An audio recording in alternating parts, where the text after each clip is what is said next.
Mr. Bear's Cellar, Soup and Spoon, Paint with the Soul. 3 shows that aired on the fictional Caledon Local 21 television station in Camden Lamont's Creepypasta classic, 1999.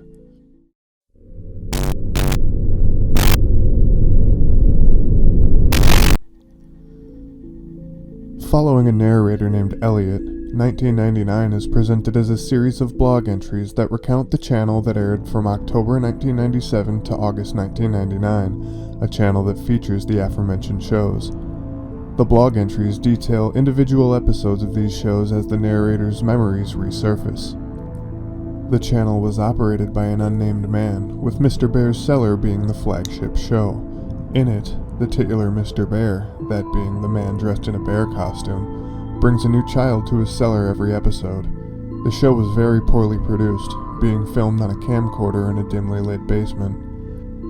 Through the entries that revolve around Mr. Bear's cellar, hints are given that Mr. Bear was a much more sinister individual than initially suggested, with more and more of Mr. Bear's ultimate goal being revealed as the story unravels. 2 of the other shows, Soup and Spoon and Paint with the Soul, share the same lack of production value, and are presumably created by the man who dons the bear costume.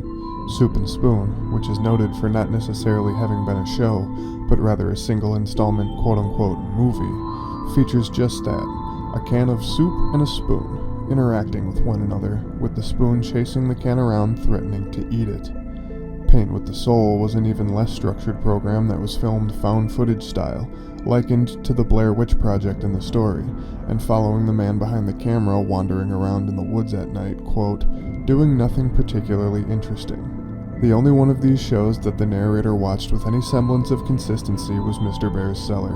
In August of 1999, the same episode aired for 5 hours a day for the entire month.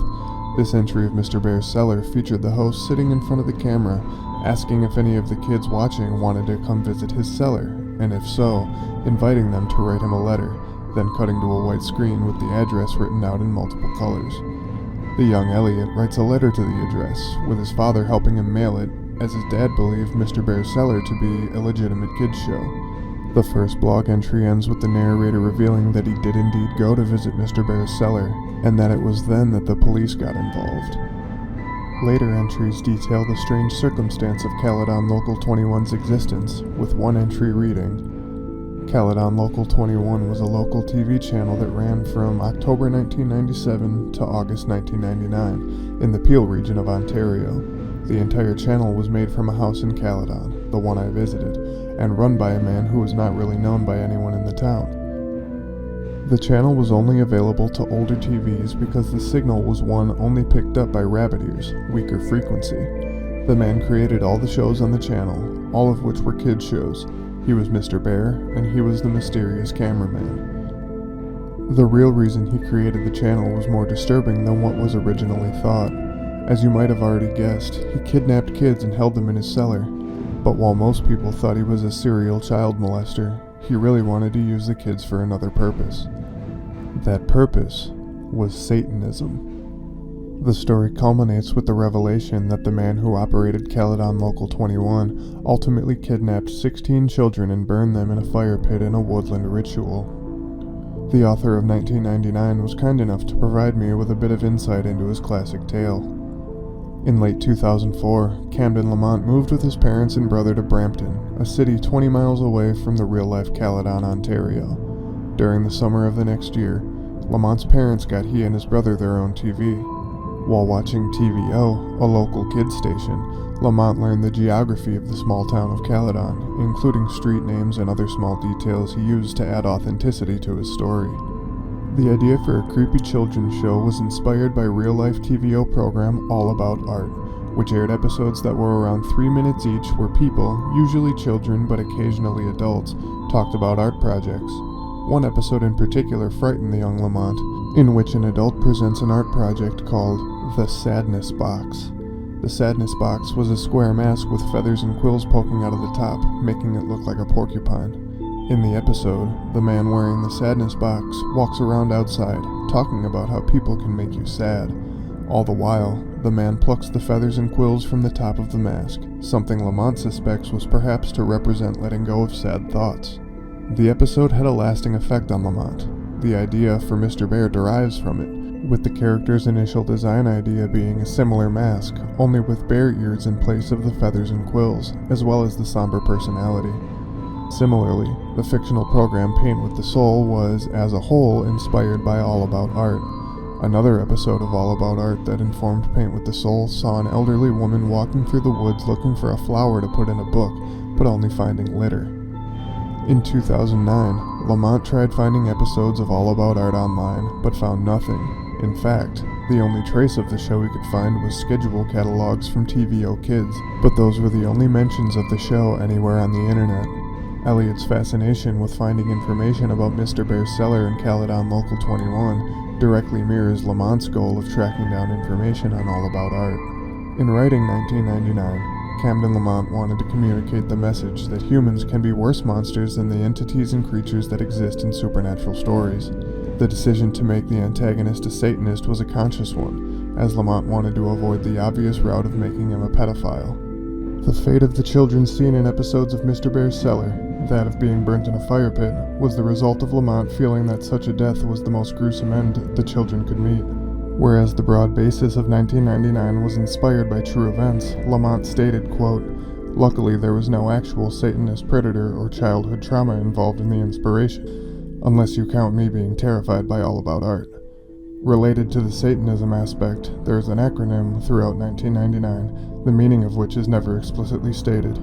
That acronym is INRI, which stands for Igne Natura Renovatur Integra, which is Latin for all of nature is renewed by fire.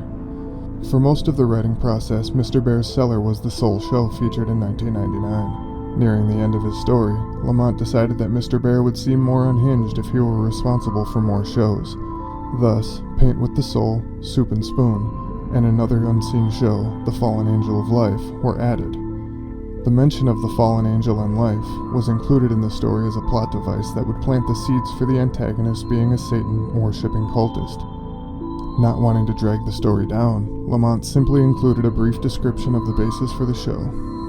As a storytelling decision, Lamont chose to not include descriptions of every episode of Mr. Bear's Cellar, instead finding it creepier to allow readers to fill in the blanks as far as what happens between the episodes that are described. For example, a young boy appears in episode 23, and then again in 25. Only in episode 25 he has bruises on his face, suggesting that in episode 24 he was victim of an attack from Mr. Bear. The story concludes with Elliot mentioning that he is over his fear of the events of episode 31, the final episode to be described, and the one that features the horrific fate of the abducted children. Elliot states that while he is indeed over it and doesn't think much about it anymore, he intends to track down the remaining videos from Caledon Local 21 with the help of Mitchell Wilson, another character in 1999, a cop who helps Elliot uncover the mystery of his memories of the disturbing channel. It's worth mentioning that certain blog entries in 1999 make mention of Elliot receiving prank emails from people pretending to be Mr. Bear. The ending of the story also mentions that he had received yet another of these emails from the email address paintwithb@aol.com. What people may not know is that this ending was to act as a cliffhanger, one that would eventually be picked up on in a sequel to 1999. In the sequel, the story would have followed Wilson as he searches for Elliot, who has disappeared. Wilson would visit several locations readers would recognize from the original story, including the storm drain from the October 7, 2010 update, as well as Mr. Bear's now abandoned house. The sequel would have done away with the lost episode format the original employed, and would have seen Wilson discovering new emails from Mr. Bear's email address, and that 2 tapes featuring episodes Elliot never saw had been stolen. In 2014, around the peak of 1999's page views on its original website, Camden Lamont had much of the sequel outlined. However, upon seeing that numerous YouTube narrations had included fan-made endings that would eventually lead to some controversy, the author decided that there was no point in trying. Ideally, Lamont would like to have the original 1999, as well as the ideas he had for the sequel, adapted into a live-action film or television series, much like Channel Zero did with Candle Cove, No End House, and other stories. Camden Lamont feels as though if 1999 were released today, it wouldn't catch on. He attributes much of its success to the fact that it came out around the time the concept of creepypastas was born. He looks back on his work, the only piece of horror he has ever written, though he doesn't consider it horror so much as a slow burn mystery, and sees loose ends, spelling errors, and certain points written in ways he wouldn't use if he were writing it today. Aside from that, Lamont has two regrets about his classic story. The first is the title. He feels that asking someone if they've read that 1999 creepypasta sounds like nonsense, and in retrospect would have named the story Mr. Bear's Cellar, since that's what everyone calls it anyways. The second is the removal of a footnote from the original story. In addition to a disclaimer that 1999 was entirely a work of fiction, Lamont originally included a call-out to All About Art, but took it out at the last minute. He wishes he would have kept it in, as with the story's popularity there would have been a good chance of a large number of people seeking out episodes from the TVO Kids program. Lamont would very much like to see those episodes, and to see just how creepy the Sadness box really was. He laments taking the footnote out, as it was likely his only chance to ever get the word out about the elusive show. 1999 is commonly regarded as one of the all-time great creepypasta stories, and with good reason. An original concept, a unique delivery, and genuinely shocking moments have all helped solidify Camden Lamont's only piece of horror fiction's legacy. Here's hoping that Camden Lamont decides to try his hand at horror again. In my opinion, the genre would be better for it.